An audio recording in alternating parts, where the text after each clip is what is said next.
Petit rappel aussi sur comment constituer un modèle efficace ou un dessin efficace dans SketchUp, c'est de regrouper les éléments, de créer des composantes avec les éléments qui vont être répétitifs dans mon modèle, dans mon dessin. Donc, afin d'éviter des conflits entre les surfaces ou d'effacer certaines zones qu'on voudra pas effacer, on se rend compte que dans SketchUp, quand on sélectionne une arête puis on la supprime, ben c'est une boîte vide qui est générée, puis là, les surfaces sont plus là. OK? Donc, afin d'éviter ces problèmes-là, ben je vais, ici, refaire ma surface. Donc, je viens de refermer mes zones, ça c'est parfait. Par contre, si je dessine un élément comme celui-là, puis je viens plaquer un rectangle contre cet élément-là, ben ils sont soudés ensemble.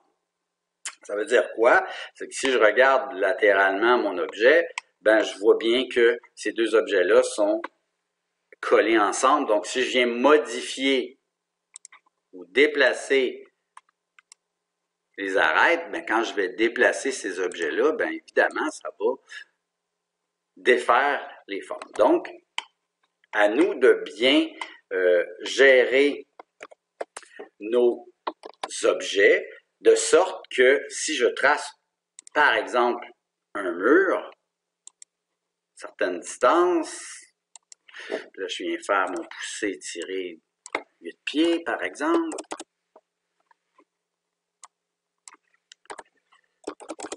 d'accord, je vais générer des groupes, donc je vais transformer mes surfaces et je vais les regrouper de sorte que si je viens dessiner du mobilier, je ne veux pas qu'il soit soudé dans le mur. De 1, pour pouvoir appliquer des matières. De 2, si je les déplace, ben ça ne déplacera pas le mur en même temps. Donc, la façon de faire pour générer, une fois que j'ai un objet dessiné, un groupe, ben je vais sélectionner l'ensemble des surfaces donc triple clic là-dessus. Bouton droit de souris, je viens créer un groupe ou une composante. Donc, si c'est un élément qui se répète et que je veux pouvoir modifier à ma guise, ben je vais pouvoir générer une composante. Dans le cas de mur, groupe, c'est suffisant. Donc, je viens sélectionner groupe. Mon objet est regroupé. Si je veux aller le modifier, double-clic, je rentre dans l'éditeur de ce groupe-là. Autre truc, le fun, si je rentre dans l'éditeur de blocs, bien souvent, on va s'apercevoir qu'il y a plein de trucs qui sont, visuellement nuisibles. Donc, ce que je vais faire, je peux aller dans Affichage et dans l'onglet Modification de la composante, je vais lui demander de modifier le reste du modèle. De cette façon-là, quand je rentre dans un groupe ou une composante, tout le reste s'éteint au besoin. Donc, beaucoup plus facile de travailler dans cet élément-là. Je sais qu'est-ce qui fait partie de cet élément-là et je n'ai pas à faire des zooms à outrance pour travailler sur mon objet ou éteindre d'autres trucs. Donc, de cette façon-là, je travaille juste sur ce groupe-là, double-clic à côté, tous mes éléments reviennent. Okay? Donc, ça me permet là, de gérer efficacement mon dessin. Puis, si je viens dessiner un autre rectangle adossé à ça, puis je viens faire pousser, ben, cet élément-là est distinct et je vais pouvoir le déplacer sans problème. Et je vais pouvoir même le sélectionner en triple clic. Cet élément-là étant regroupé, mais il ne peut pas le sélectionner en même temps. Il n'est pas associé. Donc, je vais pouvoir générer un groupe avec cet élément-là aussi. Bon, c'est bien beau faire des groupes, mais ce serait le fun de pouvoir les nommer, puis les placer sur les bons calques pour pouvoir les allumer, les éteindre et les gérer efficacement. J'ai créé des groupes. J'aimerais bien ça savoir où est-ce que ça se retrouve. Donc, si je clique sur Fenêtre, palette d'outils, je m'assure que la palette d'outils structure est activée. Parfait. Donc, ça veut dire que si je descends dans ma palette sur le côté ici, je vais pouvoir aller voir la structure de mon modèle. Donc, on va voir la représentation graphique d'un groupe, c'est un carré noir, et les 4 petits carrés m'indiquent que c'est des composantes. Donc, les chaises, ce sont des composantes. Chris, qui est mon petit personnage aussi, c'est une composante. Et on retrouve les groupes ici. Donc, dès que j'ai un groupe de sélectionner, celui qui vient en bleu, bouton droit de souris, je peux modifier. OK, donc ça, exemple, c'est mes murs extérieurs. Mon deuxième groupe, c'est du mobilier. Je peux le renommer mobilier.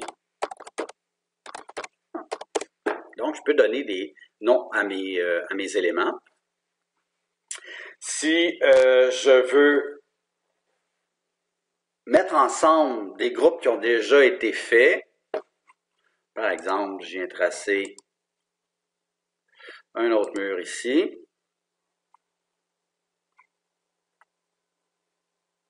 Comme ça. Je vais mettre la même hauteur que mon élément ici. Deux façons. Si c'est déjà un groupe, donc si j'ai sélectionné ça, puis j'ai fait un groupe avec, il va se retrouver dans ma liste.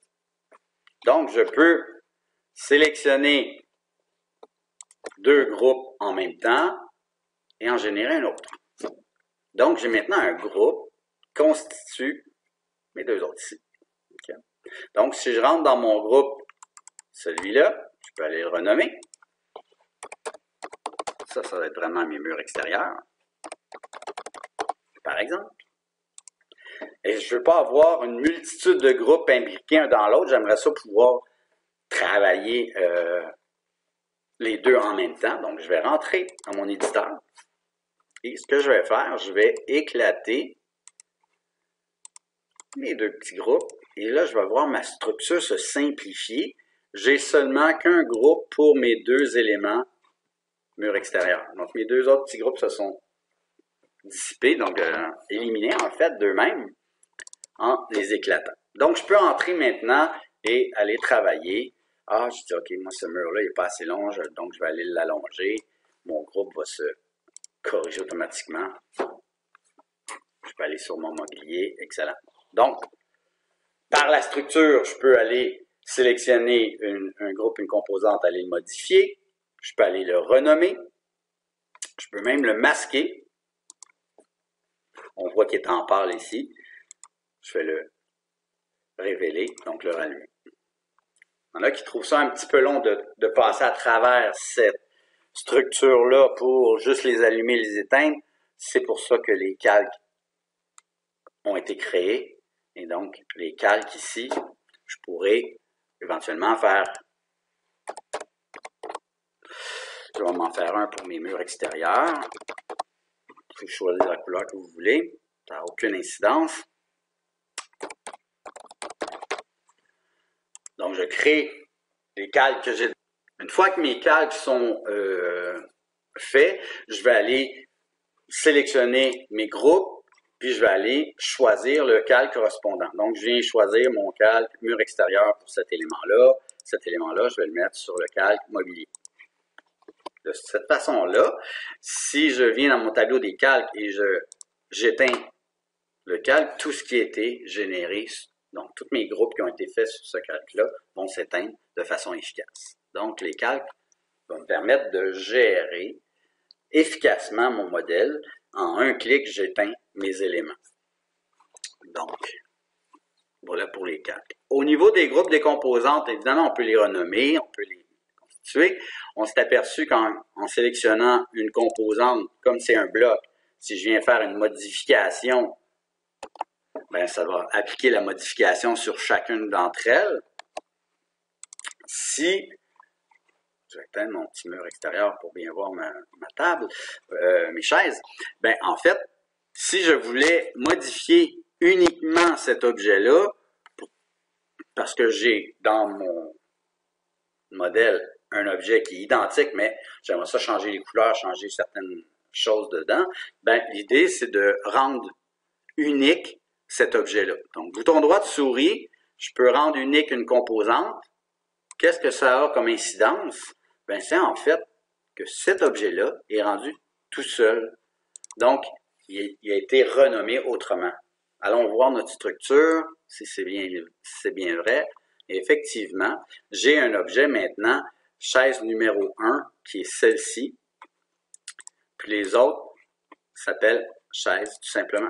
Okay? Ça veut dire que cet objet-là, maintenant, pourrait être renommé. D'emblée, il va mettre un petit dièse 1 pour dire que cet objet-là est unique maintenant.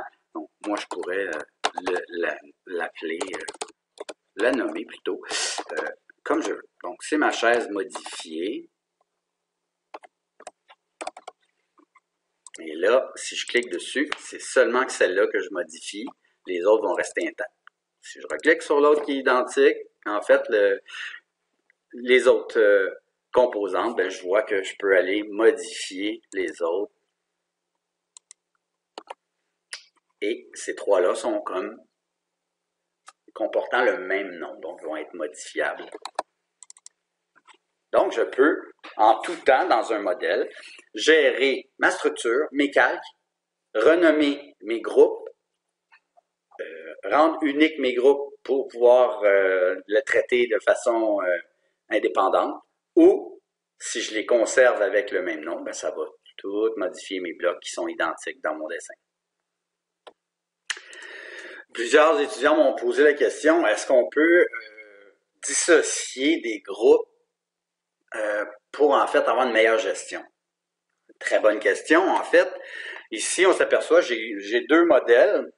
Le premier modèle où si je sélectionne mes murs extérieurs, je m'aperçois que mes cloisons sont inclus, versus le deuxième où j'ai seulement que mon mur extérieur, j'ai un groupe pour mes cloisons intérieures, puis j'ai un groupe pour mes planchers. Deuxième modèle ici va me permettre une gestion beaucoup plus efficace des éléments et je vais pouvoir les placer sur les différents cadres. Dans le groupe 1, là, on s'aperçoit que mon mur extérieur et mes cloisons intérieures sont combinés.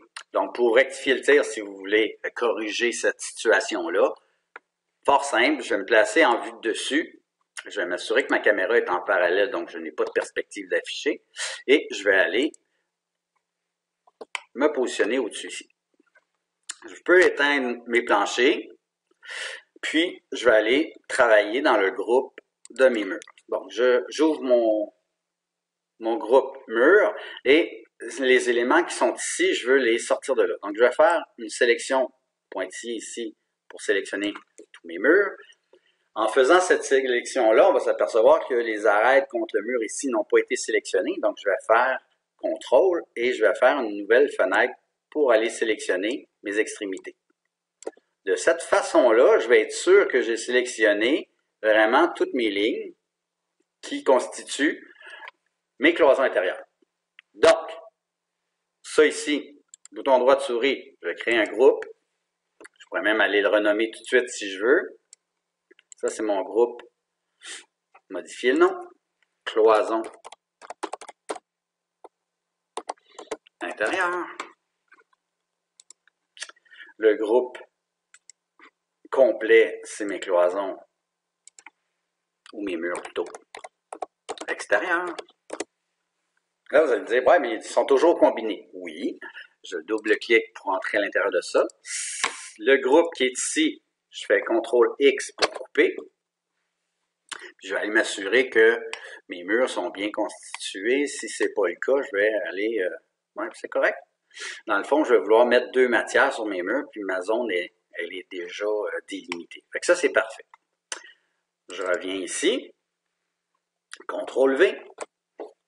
Je vais venir positionner mon groupe au bon endroit avec mon petit déplacé, puis je vais venir le positionner à l'endroit où je veux l'avoir.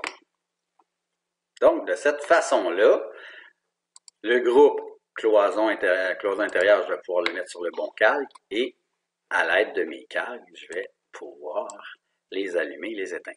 Donc, je vais pouvoir allumer mon plancher, mes murs extérieurs, mes cloisons. C'est vraiment des groupes qui sont distincts. Okay. Si vous remarquez, j'ai fait un groupe avec tous mes planchers. Donc, je me suis placé en vue de dessous. J'ai dessiné mes contours avec mes limites de transition si j'ai des finis de plancher différents. Et j'ai généré un groupe avec ça. Pourquoi j'ai fait ça? C'est qu'en fait, ça va être beaucoup plus facile, en entrant dans mon groupe, d'aller changer mes motifs de plancher pour aller mettre les matières directement sur les zones correspondantes. Donc, mes éléments sont distincts les uns des autres, ma gestion est parfaite, je peux gérer tous mes éléments dans mon